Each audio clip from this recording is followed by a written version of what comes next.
Pemirsa, Anda masih bersama kami dalam Kominfo Newsroom.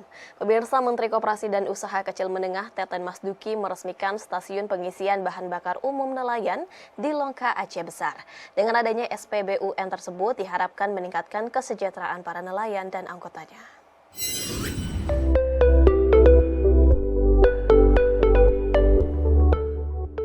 Dalam memenuhi kebutuhan nelayan, pemerintah melalui Kementerian Koperasi dan UKM resmikan stasiun pengisian bahan bakar umum nelayan atau SPBUN di Aceh Besar.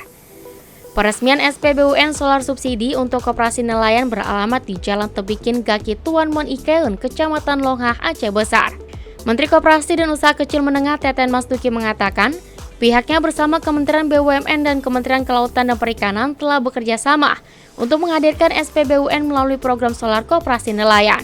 Adapun program ini bertujuan untuk memastikan ketersediaan bahan bakar minyak bagi nelayan, sekaligus membenahi bisnis model perikanan di Indonesia. Setiap desa nelayan kalau kita bangunkan seperti ini, para nelayan nanti dengan mudah bisa mengakses solar yang harga SPBU.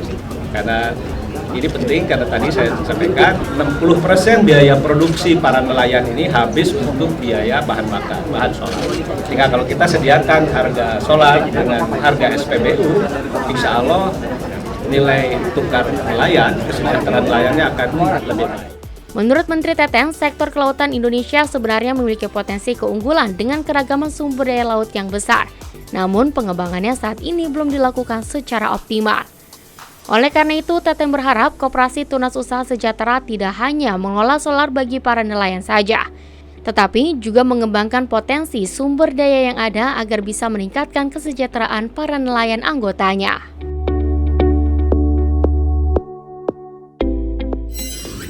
Kementerian Desa Pembangunan Daerah Tertinggal dan Transmigrasi optimis Indonesia Maju 2045 dapat terwujud dengan keberadaan desa mandiri. Hal ini merupakan tindak lanjut Instruksi Presiden nomor 4 tahun 2022 tentang percepatan penghapusan kemiskinan ekstrim.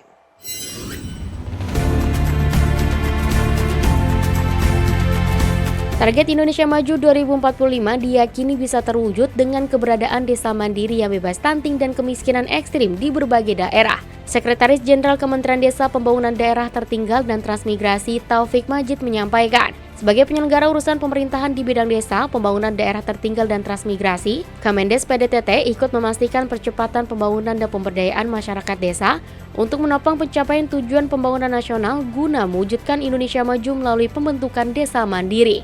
Dalam mewujudkan kemandirian desa tersebut, Kemendes PDTT menentukan arah pembangunan dan pemberdayaan masyarakat desa, sekaligus menuntun desa melalui penyaluran dana desa langsung ke rekening kas desa sesuai Undang-Undang Nomor 6 Tahun 2014 tentang Desa. Pelunasan biaya perjalanan ibadah haji 1444 Hijriah atau 2023 Masehi kembali diperpanjang mulai hari ini hingga 19 Mei 2023. Direktur Pelayanan Haji Dalam Negeri Saiful Mujab mengatakan, Indonesia tahun ini mendapat kuota sebesar 221.000, terdiri atas 203.000 jamaah reguler dan 17.000 jamaah haji khusus.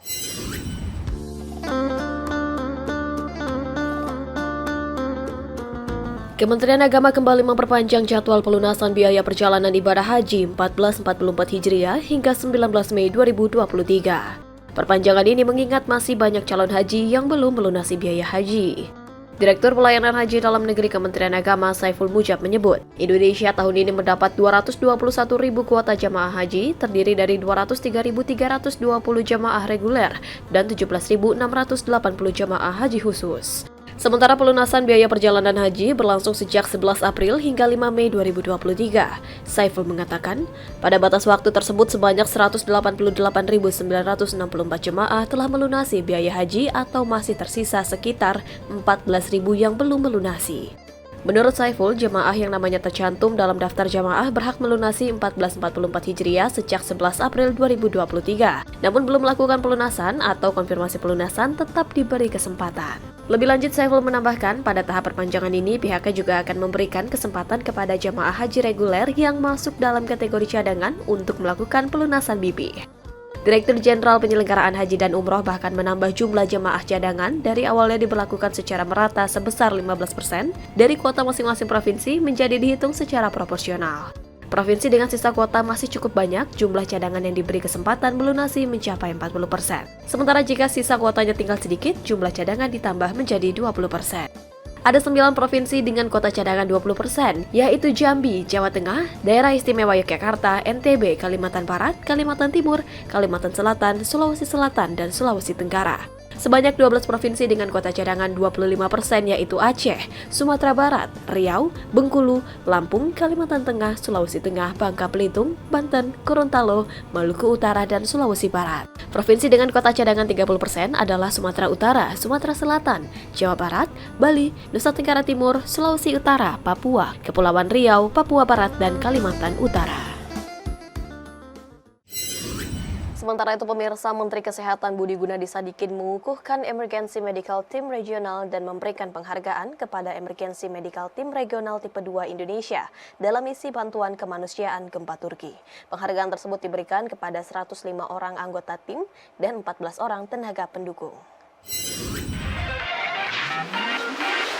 Menteri Kesehatan Budi Gunadi Sadikin memberikan penghargaan sekaligus mengukuhkan tim cadangan kesehatan Emergency Medical Team Regional di Jakarta pada Senin 15 Mei 2023. Penghargaan tersebut diberikan kepada 105 orang anggota tim dan 14 orang tenaga pendukung yang diwakili oleh 23 orang, terdiri dari berbagai profesi di bidang kesehatan dan non-kesehatan yang berkolaborasi dengan Kementerian Lembaga, TNI, Polri, organisasi profesi, serta LSM melalui program tenaga cadangan kesehatan. Pada kesempatan yang sama, Budi menekankan pentingnya memiliki tim cadangan kesehatan sebagai antisipasi untuk mengurangi hilangnya nyawa saat terjadi bencana. Menkes juga meminta kepada tim cadangan kesehatan tersebut untuk bisa terdaftar dan terregistrasi agar memperkuat pengalaman anggotanya dengan diberikan pelatihan dalam menangani bencana ke depannya. Oleh karena itu memang harus kita persiapkan dan kita latih dengan baik. Karena begitu ada bencana, kita harus bisa segera mengirimkan tim untuk penanganan bencana itu dalam waktu yang sangat cepat untuk bisa mengurangi hilangnya nyawa dari saudara-saudara kita. Untuk itulah saya merasa bahwa perlu sekali Indonesia mempersiapkan tim cadangan kesehatan untuk bisa menangani bencana. Pemirsa, usai jeda kami akan kembali dengan segmen dialog menguatkan kualitas pengelolaan keuangan demi MDB yang lebih sehat bersama rekan kami Mona Azarenisa sesaat lagi.